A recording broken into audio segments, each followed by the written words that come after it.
Welcome to the D-Shift podcast, where we provide inspiration, motivation, and education to help you transition from the challenges of divorce to discover the freedom and ability to live life on your own terms. Are you ready? Let's get this shift started. Hello, and welcome to another episode of the D-Shift podcast.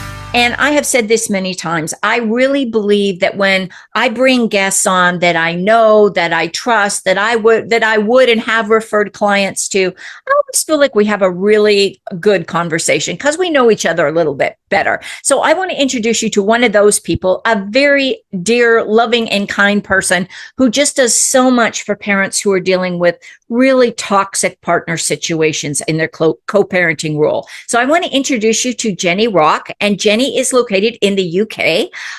She is the toxic co-parenting breakdown recovery expert. And I just love that because if you are dealing with a toxic partner, unfortunately, divorce, if you got kids, is only the beginning of the new relationship you've got to build. And that's not likely to be an easy process. Jenni is also a speaker and a coach, and she's also an author too. I think that we need to throw that out there. She really works to empower parents to reclaim control, to help their children, and to start rebuilding their lives, even though they're going to be dealing with that difficult person. So, Jenni, welcome. Thank you, Mardi. It's lovely to be here today. And it's always wonderful to have you here and to be able to chat with you. And we always have a chance to get caught up before we start these recordings. So, but Jenni, I think one of the things that you focus on is helping parents through this really tough time. And I know that you talked about this a little bit when we were on the podcast before, but for people that didn't listen to that episode, can you tell us a little bit about why you think that this is such a critical part of the divorce process? And why you have selected to work in this very specific field? Yeah, sure. It was as a result of my journey through divorce that I chose to actually pursue this because so often we don't see the damage that is being done to the children until it's way too late. And having gone through that with my child, and sort of 20 years later, he's still trying to kind of deal with all of that stuff that impacted on him, really made my heart hurt, and it really made me not want any other parent to have to go through what I went through with him, because it's heartbreaking. And sorry, getting emotional. I don't know why that happened. I'm normally so fine talking about it, but it's basically I wanted to become the person that I needed but didn't have when I was going through divorce, because I had no clue about how to talk to somebody that was very aggressive, very inflammatory, very manipulative. And I spent many, many years trying to co-parent with somebody who was an absolute nightmare to co-parent with, and biting my tongue so many times. And it wasn't necessarily the best way to handle it, but I didn't know how else to do it. Right. So, and that's the reality, isn't it? I mean, so many parents or so many people, but when you've got kids, you have to continue to have that relationship with these toxic people. And we're going to avoid any kind of diagnostic labels in here, because I think people sometimes get hung up on, well, he or she is a narcissist. It doesn't matter what the diagnosis is. It doesn't matter whether they're bipolar, they have some kind of a cluster B personality disorder, they are narcissistic or high on the narcissism spectrum. If you're dealing with a toxic person, it's tough, and they don't get better just because you're not married to them anymore. Yeah. Jenni, to be clear, and I know this is going back to kind of square one, but what are some of the signs or some of the symptoms or some of the behaviors that in your experience that your clients are dealing with when we're talking, whether it's a man or a woman, because we know that people that, manipulate their kids during the divorce, they can be men or women. It's not exclusively men, although it's quite often portrayed as it's all men doing this. It's not. There are women that do this as well. So what are some of the things that that the victim of this kind of behavior is dealing with? Quite often they're dealing with false allegations. So they will be reported to the police for doing something that they haven't done. They will be in a position where the child is being withheld from them, that they're not allowed to see their child. The other parent acts as the gatekeeper and refuses access. Quite often you'll find that conditions are placed. You can only have that time with our child if you do XYZ, if you give me XYZ, if you do this. So there will always be an ulterior motive. If there is anything more than what is best for the child, then that would be a symptom. And my attitude was very much, every child deserves to have two parents. And it's not, our marriage may have failed, but that does not mean, he might be a rubbish husband, but that does not mean that he's a rubbish dad. So it's often the case that people will take the anger that they have on the spouse and they will twist it into a tool to use against the other person, the access to the child. And they might be telling the child, bad things that they're not supposed to be telling them, sort of grown-up issues that it's not right to share with the child. Oh, your dad did this to me, or your mum did this to me, and they're a bad person, they're horrible, they're nasty, they're mean, blah, blah, blah. So they'll badmouth, there'll be gaslighting, there'll be parental alienation. There is so much scope for somebody to use the child as a weapon in these type of circumstances, and it's very, very hard for the parent that's being basically abused by default. It's very, very difficult for them to actually get past that. Yeah. Yes. And we know, I've had a few people on the podcast talking about that whole concept of legal abuse, where a parent that has more money will continually be bringing the other parent back in the courts through motions and through false allegations sometimes, or making something so minor into this huge catastrophe. And again, it just keeps, it's bad enough that it's causing all this grief for the parents and all this financial pressure, but it's the kids that are really suffering through this. And I think that's where your central message is, right? Is how can we protect those kids through this? Absolutely. I mean, I have one client I worked with, and he was telling me that when his parents got divorced, I mean, he was going through a difficult divorce himself, but when his parents got divorced, one of the things that scarred him the most was that his mother, whenever he went to see his mother, because he lived with his dad, as soon as he walked in the door, he had to strip off everything that basically his dad had breathed on and put on different clothes. And he's now sort of like in his 40s. And that for him is a very defining memory for him in terms of his parent getting divorced. Yeah. Oh my God. So it doesn't just go away. Yeah. These things stay with the kids throughout their entire lives and will impact upon how those children behave when they are adults, when they grow up, when they have relationships. Everything that they're seeing, they're taking that in and thinking that that's the right way, the normal way to do things. Right. Yes. Yes. And we know about this whole idea of all this trauma that's going on. We now are becoming more trauma informed as a whole, I think. But it's still, it doesn't matter what these kids are dealing with. It can be something really subtle. So I have recently had a client who talked to me about her parents' divorce.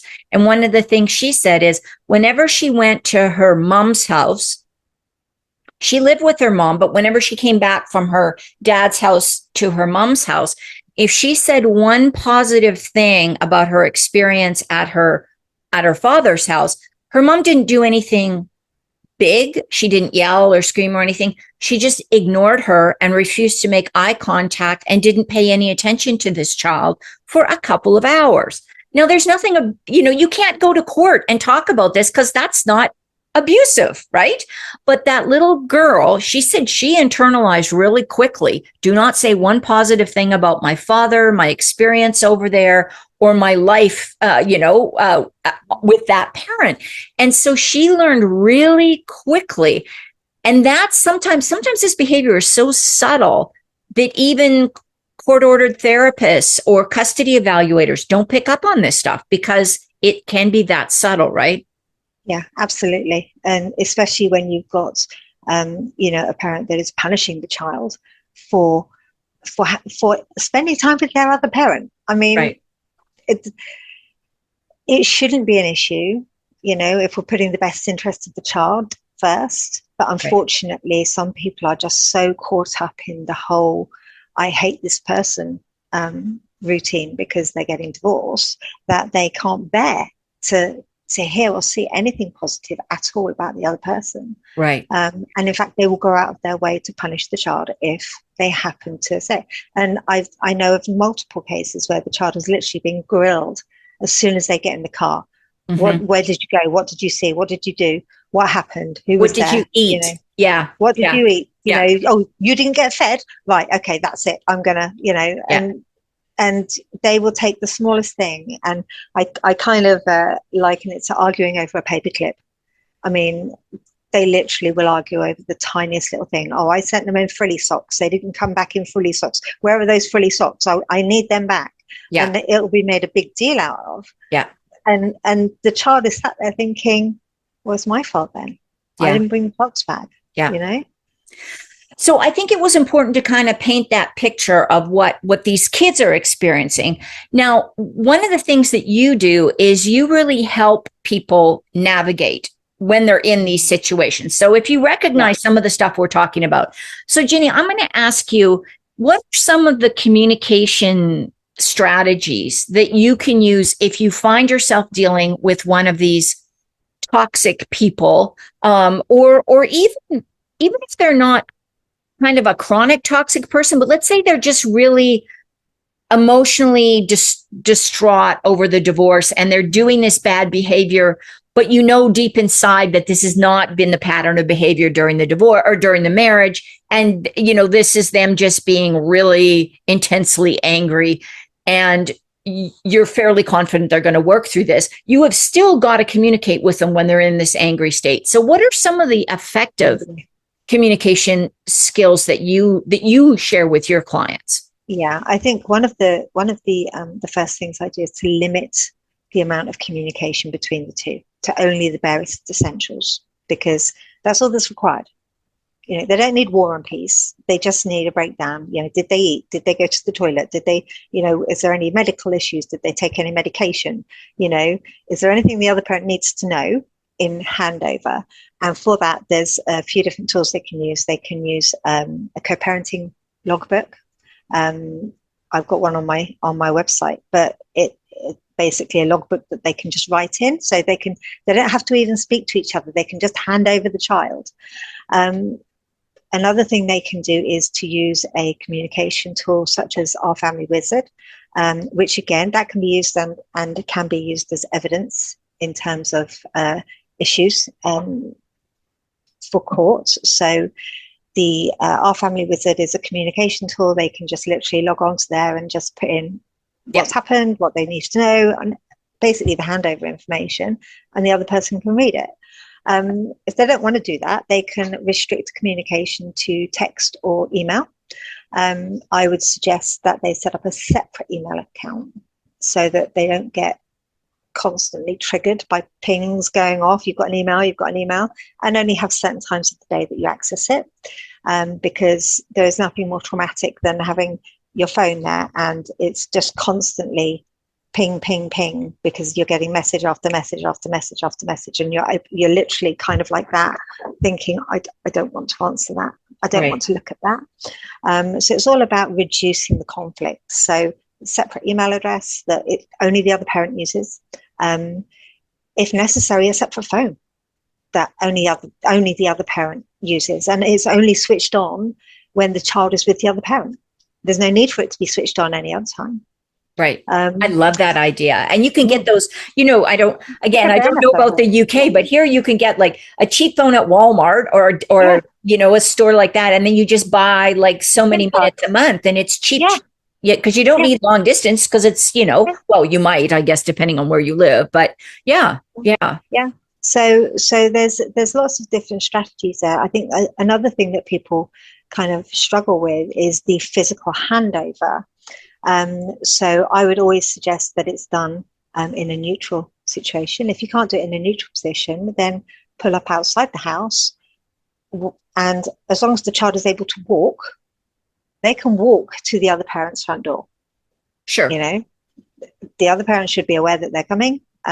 If you need to escort them to the door, you can escort them to the door put their bag there, knock on the door, ring the doorbell, and then step away and go 10 paces back or whatever, to create some distance between you, Right. so that as soon as the other parent is aware that the child is at the door, they can let them in.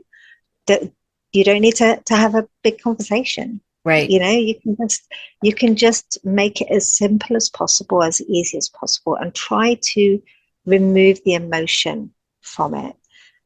So treat it like a business transaction, treat it like you're at work. Would you send off an email to a work colleague that says, I hate you, you've done this, you've done that, you've done the other? You would say the bare minimum, I've done this project, you need to look at this. Here's the link. If you've got any questions, call me. Right. That's it.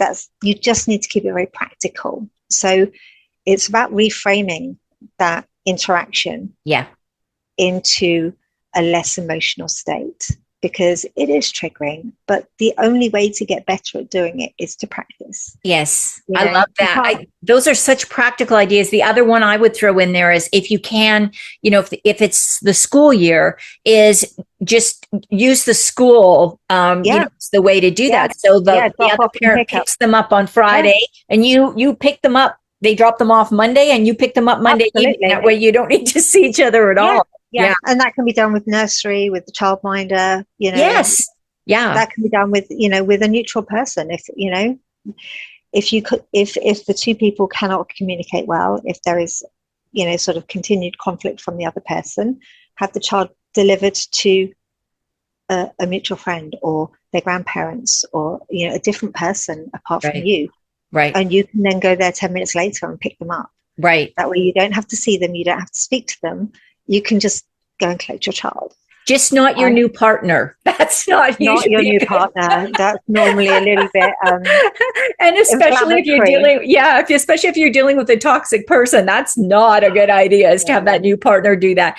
So Jenni, thank you for those really, really practical tips. Now, um, what about how do okay, you're through the divorce, you're in this co-parenting, you're practicing some of these strategies, but you're still having to deal with that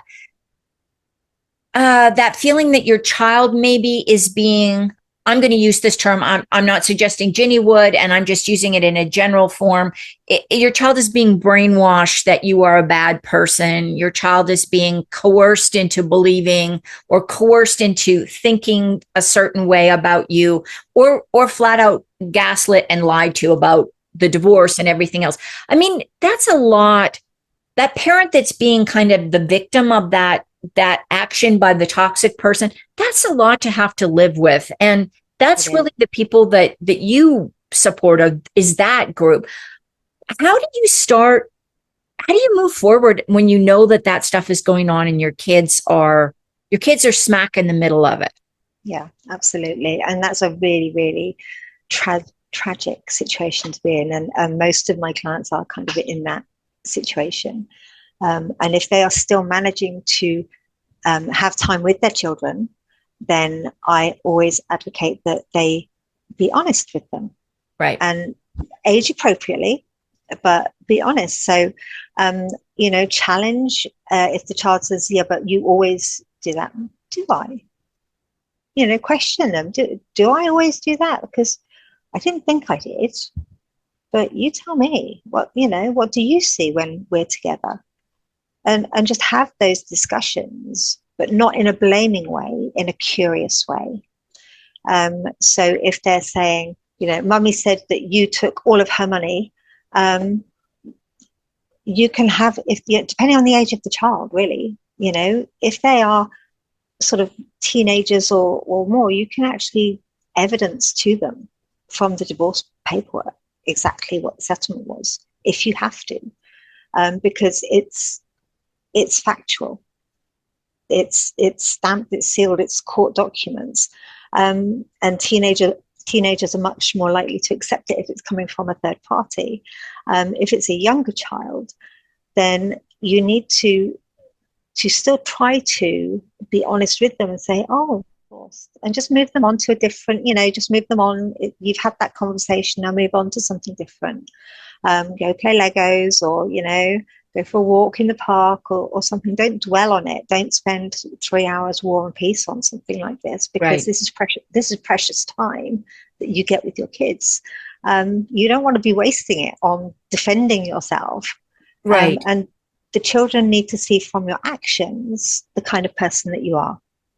And is it sometimes helpful to just, especially with the younger children, is if the parent is misrepresenting what you're doing with the kids, is it all right to say to them, I'm really sorry that information was shared with you. Let's spend some really good quality time this weekend while we're together. Is it okay sometimes to just completely sidestep the conversation and let those actions show? If necessary, yeah. Yeah. And it's really difficult because every situation is very, very different. Right. And all the allegations that parent's going through are very, very different. But I think it's, as the parent, you have to go with your gut instinct. Right. But you have to learn a new skill of handling challenging communication. And it's a skill. It's not a personality trait. It is purely and simply a skill that we're not taught in school. We're not taught in class. We're not taught by our parents quite often. None of us know how to manage conflict effectively unless we've actually learned those lessons firsthand. Right. So many people haven't learned those lessons firsthand. I certainly hadn't. I'm a far better communicator now. And, it is things like, you set the scene. I need to talk to you about something that's really, really difficult. And I'm really worried that it's going to upset you. But what I really want to do is come to some agreement about whatever this thing is. Right. Right. And really just try to be a better communicator with your children and to be the place that they can feel emotionally safe. Yeah. So that if they feel that they need to cry on you and rant and rave on you and, they need to vent on you, then you allow them to do that, knowing that you are providing a safe emotional space for that child, that they're not going to get punished for mentioning the other parent's name, that they're not going to be punished for thinking something, that it's okay to have those conversations. Yes. Because at the end of the day, children are curious creatures, and that's how they learn. Right. And I love that, because I do agree that the parent that the child feels safe with is the one that you're going to hear those emotional conversations. They're not going to share it with the person who is toxic and who punishes them for saying what they think is happening or being positive. I thank you for giving this insight. And we're almost out of time, but I do want to ask you one question, because I know you deal with parents who are dealing with this. What if, based on the actions of the other parent, so we're not talking about, a toxic person who shouldn't be around their children, but what do you say to people who their children are not visiting them, not because they have done anything wrong, but because the situation has been misrepresented by the parent? What do you say to those parents who maybe haven't seen their kids for months or possibly even years? What do you say to those people? Yeah, a lot of the work that I do with them is first of all sort of dealing with that trauma within them, because they are so devastated about the child being withheld from them. So it's about helping them to deal with that devastation and process it. And then we move forward into becoming the person that their child needs them to be when that child comes back into their life, at whatever point that may be. It may not be until they're an adult, but in the meantime, this is an opportunity for this person to work on themselves, to become strong emotionally, to become strong physically, to become strong, financially, to become the person that they want their child to be able to look to as a great example. Yeah. And to not just let it go, but to continue communicating, even if that communication can't go through to the other child. So one thing I suggest would be set up an email account for the child, have a password for it, and email that child as if you're talking to them, once or twice a week, and just send that email to that email address. And then when that child comes back to you in your life, you hand them the email address and you hand them the password, so that they can see they weren't forgotten. Because one of the things that the children worry about is, I've been forgotten, I've been replaced, Yeah. They didn't care. They never tried to see me. They didn't care. And one of the things that they can do to avoid that is to show them that they did care, that they didn't forget them, that they weren't forgotten, they weren't unloved, that they were worthy all of that time, that they are a part and parcel of that person's life, whether they are physically there or not. Yeah. That's such a gift. And those emails are all time stamped, and there's no way you can mess with that. So your kids are going to recognize that. Yeah. And I love that idea. Yeah. You don't open them. You send them and then you leave them. Right. Right. That is wonderful. Jenni, you have shared a wealth of information. What do you want people to keep at the top of their minds when they go on about their busy days today? I think when somebody is going through this kind of situation, sometimes it's hard to see beyond what's right in front of you. And the thing that I would like people to remember is that this is just a moment in time, and it will change. And there is support available there are a number of us that help these people. I'm not the only one. There are a number of us that help these people, and all they need to do is reach out. Yeah. Yeah. But that's all they need to do. If they need the help, all they need to do is be willing to reach out, and help will be there. Thank you, Jenni. I really appreciate this. You have given access to everybody a lovely gift on healing through words. Can you just talk just really briefly about what that is? Because I had to look through it, and it's a phenomenal resource. Yeah, this is the latest book, Healing Through Words. It's on Amazon. And if you just Google Jenni Rock on Amazon, you'll see that I've got a few different ones. That's actually my third book. That one is actually, when they do this, you can reply this way. When they say this is how you can respond. So it's very much a guide to communication, and how to not get sucked in to that conflict that sometimes happens. Yeah. And how to draw your boundaries and just kind of stick with them. Yeah. So it does make it a lot easier to communicate with the other person. And what I wanted to do by doing that book was because it's very difficult in the moment of how do I respond? What do I say? Yeah. And the book actually gives you some really great ideas, and it also explains what's going on behind the scenes, what's happening in your brain, why this is happening. But yes, I've provided you with the free gift. Anybody that wants it can have a free copy. And that is just download it as an ebook. It is phenomenal. It really is. So I'm going to encourage, if you're dealing with somebody, the nice thing about Jenni's book is the way it's laid out. It's very easy. You can find exactly the situation you're dealing with. And also it gives you the opportunity to practice in advance so that you have these, so you're not trying to create, answers on the spot. You can work through it and practice. Jenni, if people do want to reach out and find out more about you or work with you, what's the best way to contact you? You can contact me through my website, which is www.coparentingwithoutconflict.com. That's all one word, coparentingwithoutconflict.com. And there's a contact me button in there. You can just send me a message, and that's absolutely fine. Great. I will make sure that gets in the show notes right below the wherever you're listening, right below in the show notes. Check for that information to reach out and get in touch with Jenni. Jenni, thank you so much for being here today and sharing all your expertise. As always, it's been a phenomenal conversation. Oh, thank you so much, Mardi. It's been an absolute pleasure. And thank you, everybody, for listening into this episode of The D-Shift. I hope you got as much out of it as I did. And don't forget to tune in again next week.